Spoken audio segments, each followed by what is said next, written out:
Ok, bueno, em, Ezequiel, dijiste que querías hablar el tema del contexto de Estados Unidos y Guerra Fría, y Patricia, el tema de África y la Confesión de Beljar. Entonces vamos en orden cronológico. La Declaración de Toronto viene antes, así que empecemos con Ezequiel, ¿sí? Sí, yo pude leer hasta antes de la Guerra Fría, Ajá. pero después leí de los otros contextos también como Ujú, para tener una idea, no llegué a todo. Pero bueno, de Estados Unidos sí, antes de la Segunda Guerra Mundial. ujú, Eh, Durante la primera pude ver que, según en el texto de Justo González, que las iglesias al principio reaccionaron como el resto de la sociedad en la que no se pensaba que Estados Unidos se iba a meter en la guerra, entonces simplemente no tenía parte, pero cuando ahí se sumó José. sí, eso más José. Pero cuando ya Estados Unidos fue encarando para ese lado en 1917, finalmente entran. eh, bueno, las iglesias cambiaron su discurso y muchas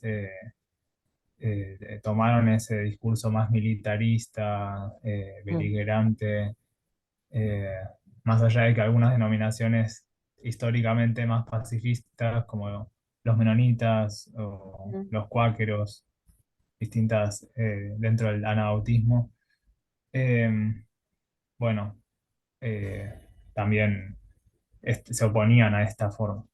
ujú, Eh, y después, cómo, eh, cómo los dirigentes eclesiásticos al final de la guerra como intentaban cambiar ese discurso o bueno, fue cambiando su discurso hacia uno más de compasión, pero el público todavía, o sea, los fieles seguían con esta idea de ponerse en contra de otras nacionalidades. Y por ejemplo, se veía con, bueno, hay muchos inmigrantes en Estados Unidos, descendientes de alemanes, por ejemplo, y bueno, en este clima surgieron oposiciones contra ellos de parte de la mayoría, pero también desde los descendientes alemanes hacia los aliados, o los que ujú, representaban los aliados. ujú, Eh, bueno, después cosas horribles, diría, como el apoyo de algunos predicadores cristianos al Ku Klux Klan eh, en la posguerra, en la primera posguerra, que Estados Unidos entró en un nuevo periodo de aislamiento con respecto al mundo o de crecimiento hacia adentro y ahí también con mucho progreso económico, como que, bueno, varias veces escuché de los que se los conoce como los Roaring Twenties, ujú. la década del 20 como muy, eh, no sé cómo decirlo, Mucha pujante. ebullición, mucha ganancia, sí, sí, y bueno, eh, muchas de las estructuras industriales en Europa habían sido bombardeados, el distrito financiero en Londres también, entonces de repente los Estados Unidos tiene todo, ¿no? Los Estados Unidos se hizo imperio en la primera posguerra. Antes de eso, Tal cual. nada. Entonces, cuando pensamos Estados Unidos en el siglo XIX, no podemos pensar imperio, pero a partir de la primera posguerra, ahí sí, sí, sí. Entonces había una nueva riqueza que la gente no sabía qué hacer con eso. Entonces sí, los Roaring Twenties, porque Ujú. viva la fiesta, ¿no? Claro. Sí. Y en ese Claro. contexto también que, bueno, en 1917 se había desatado la Revolución Rusa, Ujú, entonces también empieza un clima de, bueno, el Red Scare, se lo ujú, conoce, el susto rojo, el miedo hacia las ujú, ideas socialistas o comunistas también, ujú, principalmente. pero también, bueno, como que se metía dentro de la misma bolsa todas las ideas socialistas. Ujú, Y bueno, por ahí empieza ese anticipo de lo que fue eh, más fuerte durante el macartismo en los 50. claro. Eh, y también en la posguerra se agrandó la grieta, podríamos decir, entre los liberales y los fundamentalistas. Eh, Supongo que también dentro de estos, como en el medio, estarían los conservadores, eh, que por ahí a veces es difícil ubicarlos de un lado o del otro. Eh, y bueno, también en torno a la infiabilidad de las escrituras, eh, esto que desde la teología liberal alemana se Ujú, había puesto más en discusión, eh, y que el fundamentalismo sostenía. ujú, Eh, y bueno, también en este contexto de los 20 está el tema de la ley seca, que ujú, no me acuerdo hasta qué año, pero que hubo prohibición de venta de bebidas alcohólicas, Ujú, ujú. algo que podría hacernos pensar ahora, como en Qatar, que bueno, Estados Unidos lo Sí, tuvo en su momento. sí. Es algo que por ahí no mucha gente sabe. Y esto también generó debates en torno, dentro de las iglesias, pero más en este punto veo que se ve como que se unieron en la misma opinión Sí. en contra del alcohol, tanto desde los más liberales como desde los más conservadores y de los fundamentalistas. claro. Eh, Claro, y la contrabanda, impresionante, la contrabanda que Bien. surgía. Ujú, mm, sí, sí, echa una prohibición y surge el mercado ilegal. ujú, Eh, bueno, y después de todos esos Roaring Twenties, llega la Gran Depresión y eso pone en jaque mucho de este optimismo y esta teología que también acompañaba a ese progreso económico.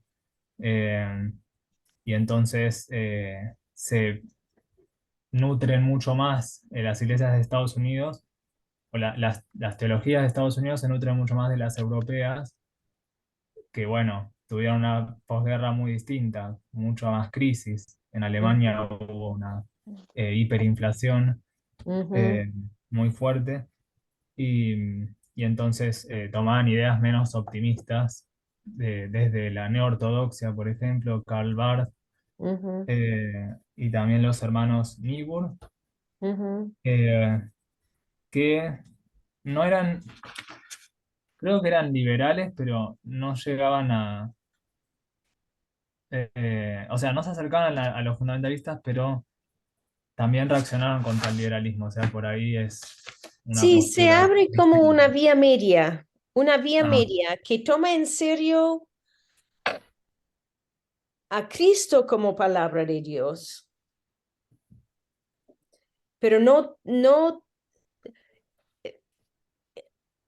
bueno, mi entendimiento es la influencia kierkegaardiana, ¿no? Es ese que hay que tomar un salto de fe y no es posible explicar todos los detalles de la Biblia como Renan hubiera querido Ujú.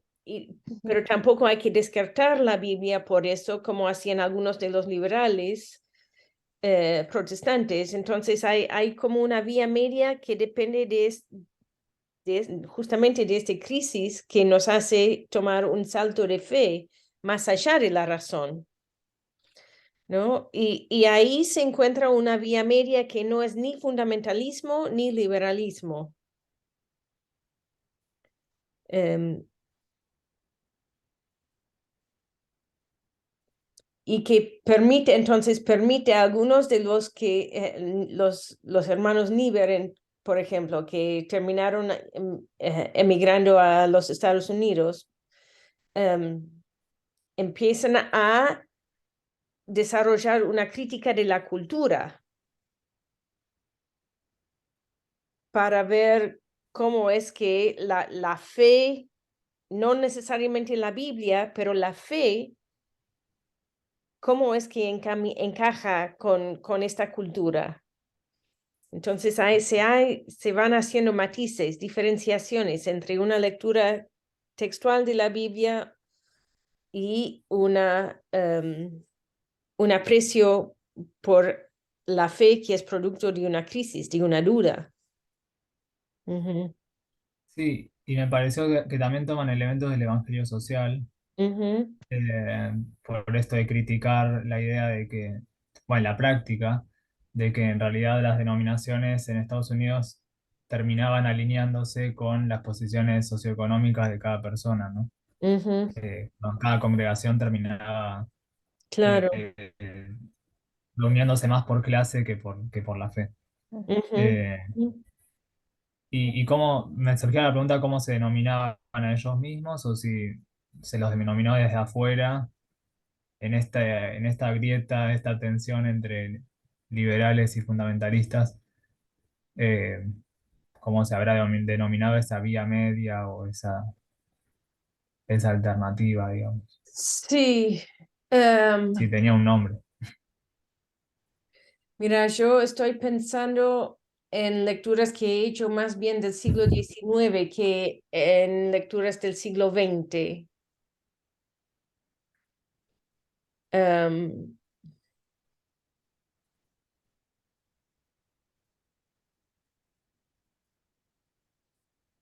¿No? Conozco un poquito más a fondo los debates y las problemáticas del siglo XIX.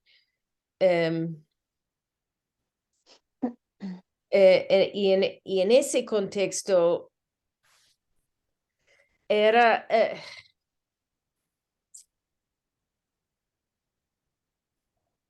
tenía que ver se hacían estereotipas en cuanto a quienes participaban en los avivamientos y el emocionalismo, que era mucho más común en las zonas fronterizas en el siglo XIX, yendo hacia el oeste, mientras que había todo un rango tremendo de ideologías teológicas en la costa del este, pero solían mantenerse dentro de una clase más bien profesionalizada. Mientras que yendo hacia el oeste no había universidades todavía, había gente que se hizo a la fuerza del trabajo manual y había gente que ganaba mucho dinero de esa manera, pero se pensaba más bien como gente común y no como la gente intelectual de la costa este. Entonces había esa diferenciación más bien, que no era necesariamente económico, pero sí cultural, ¿no? La gente de trabajo que se hacía eh, a los golpes y la gente que se pensaba. Y puede ser que estén o no de acuerdo dentro de cada grupo cultural, ¿no? Porque el rango teológico en la costa este era impresionante, pero tenían una cultura parecida en el siglo XIX. Después en el siglo XX, eh, bueno, en el siglo XX, con el fundamentalismo surge en la entreguerra realmente. Empieza a aparecer durante la Primera Guerra Mundial en Estados Unidos, pero realmente se hace más, eh, mm, se hace más prominente en la entreguerra y después, seguramente después de la Segunda Guerra, con la Guerra Fría. Y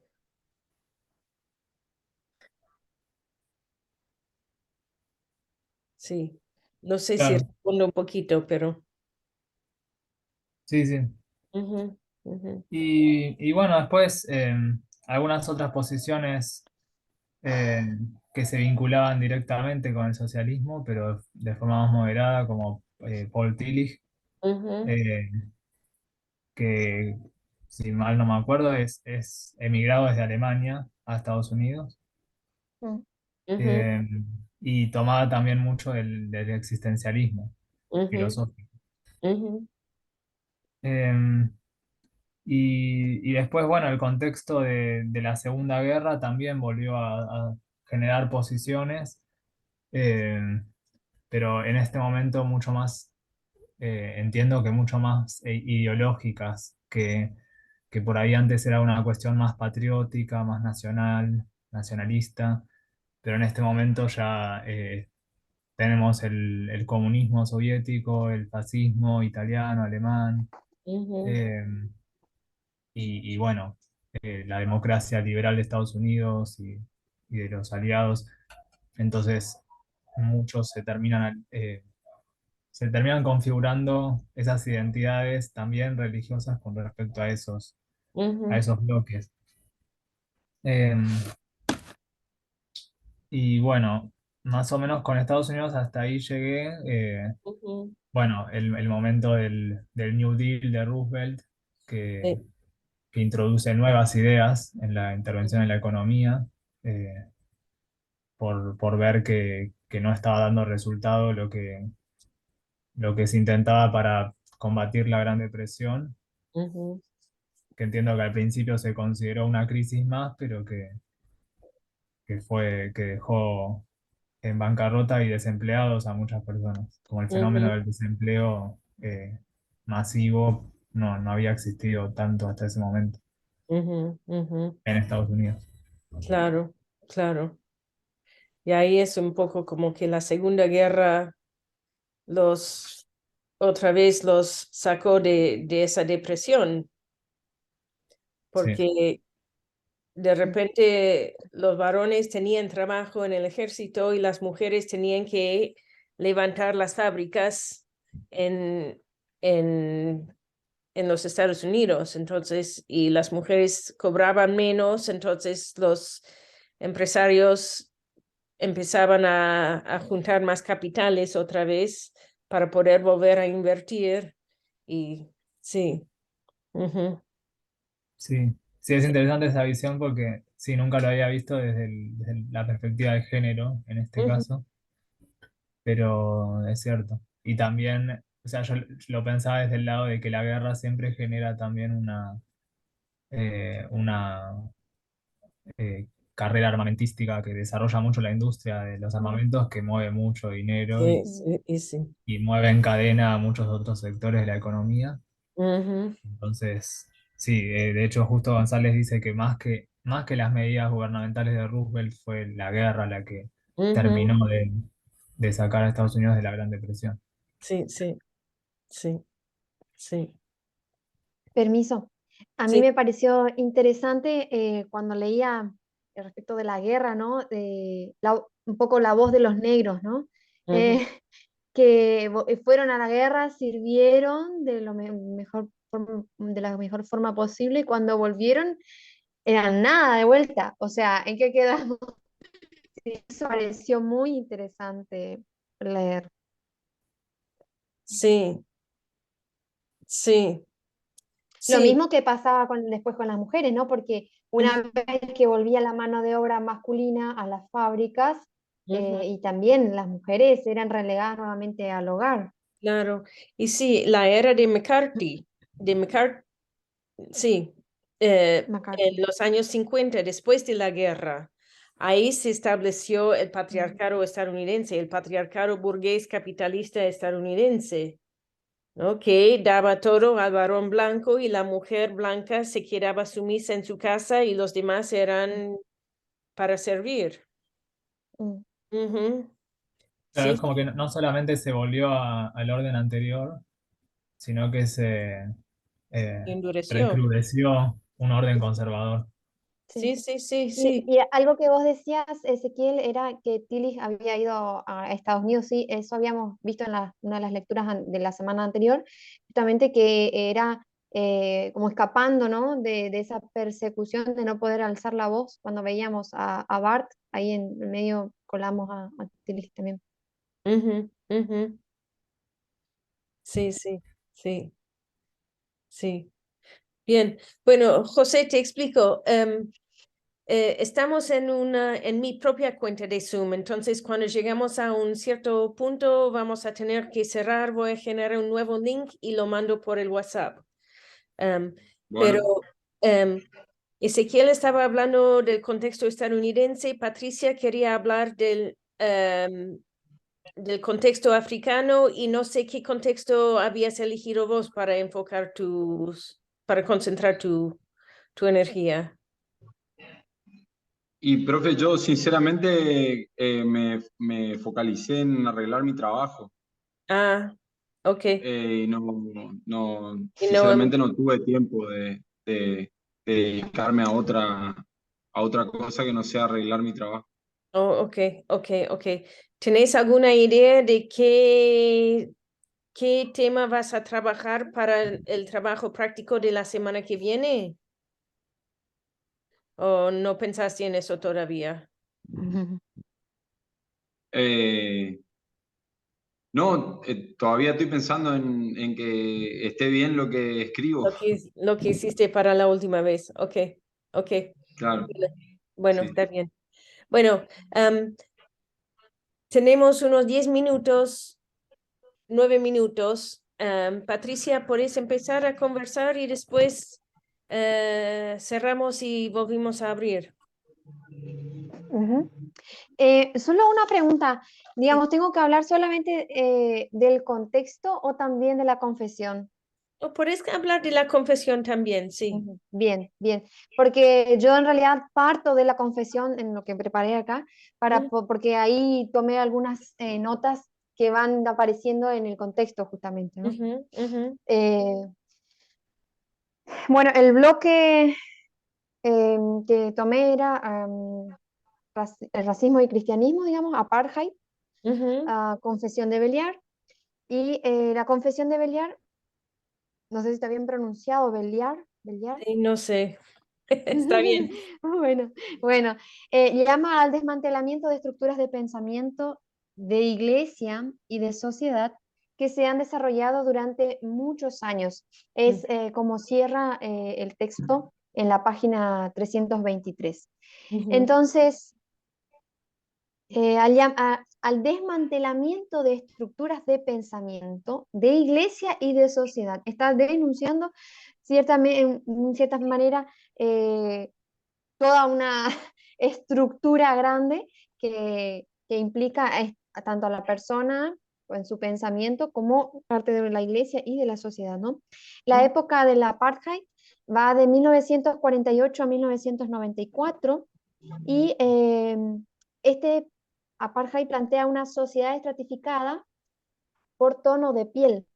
ujú, La Iglesia Reformada Holandesa es un ejemplo de la complicidad de la Iglesia en esta separación, ya que formó tres iglesias misioneras a fin del siglo XIX según la identidad racial.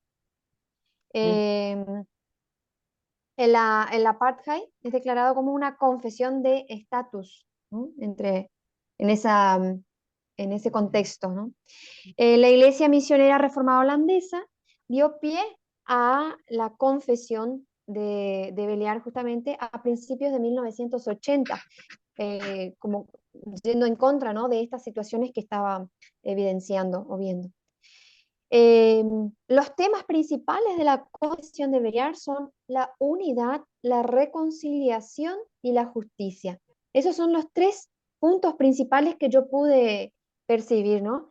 ujú, Y esta confesión justamente es recomendada por el Comité Especial de la Confesión de Béliard para la Iglesia Presbiteriana de Estados Unidos, en un momento donde también estaba enfrentando división, racismo e injusticia, ¿no?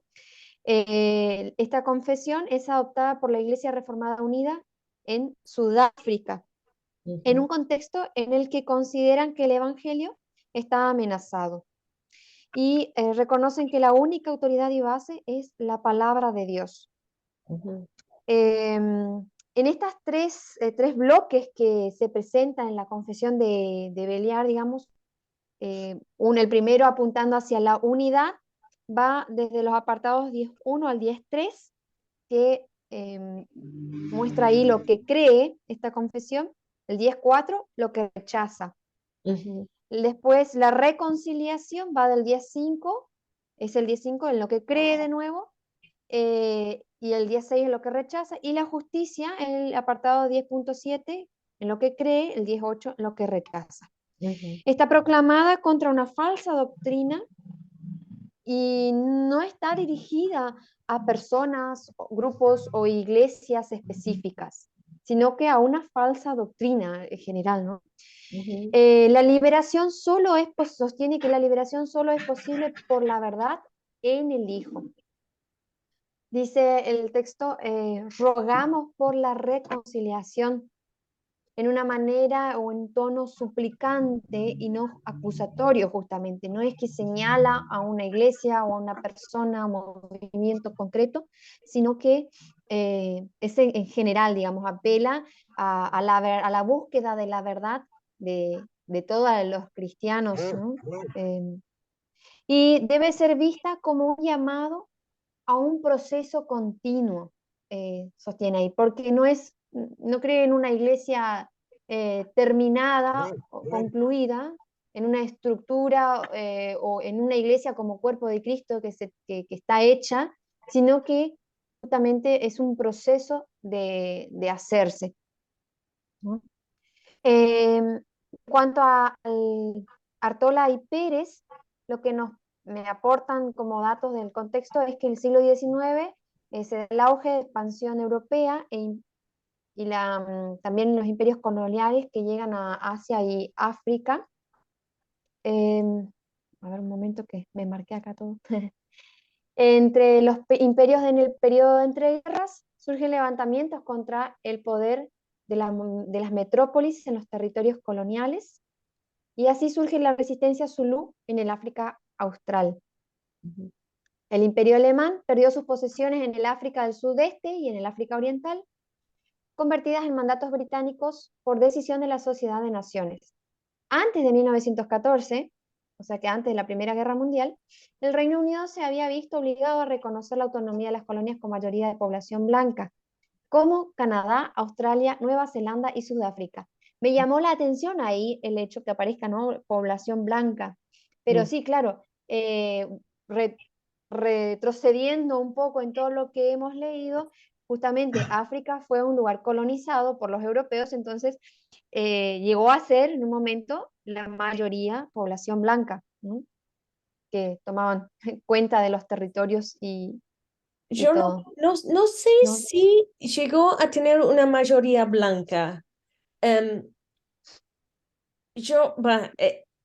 esta semana estuve leyendo un poco sobre Brasil, ¿no? Porque estoy escribiendo por todos lados, entonces me está costando enfocarme realmente en un contexto.